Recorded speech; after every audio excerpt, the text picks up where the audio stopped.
kami dari kelompok 4 akan mendiskusikan hasil diskusi kami. Sebelum memulai, saya akan memperkenalkan dulu anggota kelompok kami. Yang pertama ada saya, Mas Zaidi. Kedua saya Beli Dr. Safiana. Saya Amelia Linda. Saya Yewati Marina. Saya Samsami. Saya Abdul Muhammad. Oke, mari kita mulai hasil diskusi kami. Baiklah, kita mulai materi pertama, yaitu ada mengeksplorasi teks akademik dalam genre makro. Menganalisis berbagai jenis teks yang digunakan di lingkungan akademik, seperti artikel jurnal, buku, laporan, penelitian, dan sebagainya. Teks akademik umumnya memiliki ciri-ciri seperti pemakaian bahasa yang lemah, struktur kalimat yang jelas, dan penulisan yang sistematis. Genre makro adalah kategori besar yang mencakup berbagai jenis teks akademik. Sedangkan genre makro adalah subkategori yang lebih spesifik. Selanjutnya dilanjutkan oleh kawan kita.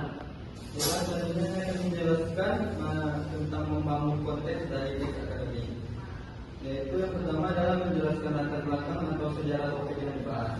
Konteks ini memberikan informasi yang relevan tentang asal-usul perkembangan atau isu-isu yang terkait dengan topik yang akan dibahas. Yang kedua, menjelaskan tujuan teks, yang dimana konteks ini menjelaskan mengacu mengapa penulis memilih untuk menulis teks ini, apa yang ingin dicapai atau apa yang ingin disampaikan kepada pembaca.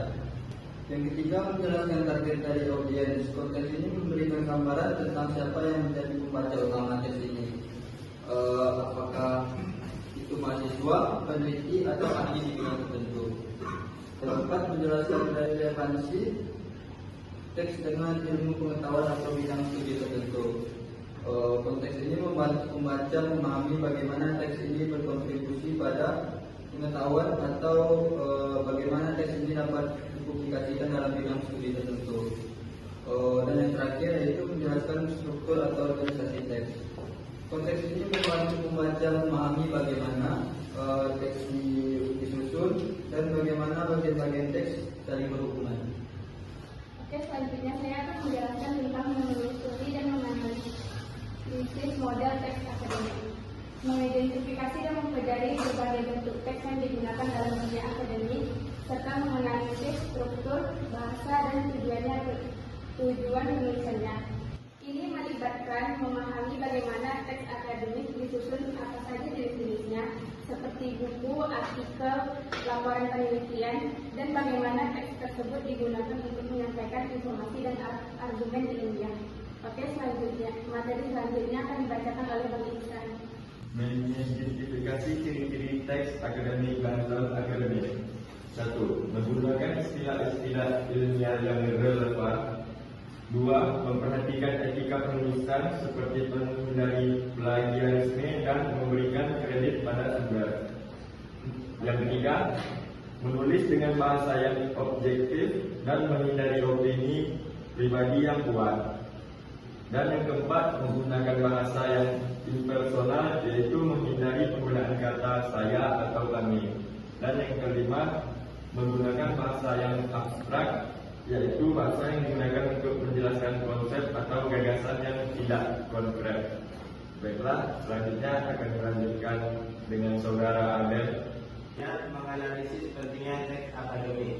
Menganalisis pentingnya teks akademik berarti memahami manfaat dan kegunaan teks tersebut dalam konteks pendidikan, penelitian, dan pengembangan pengetahuan.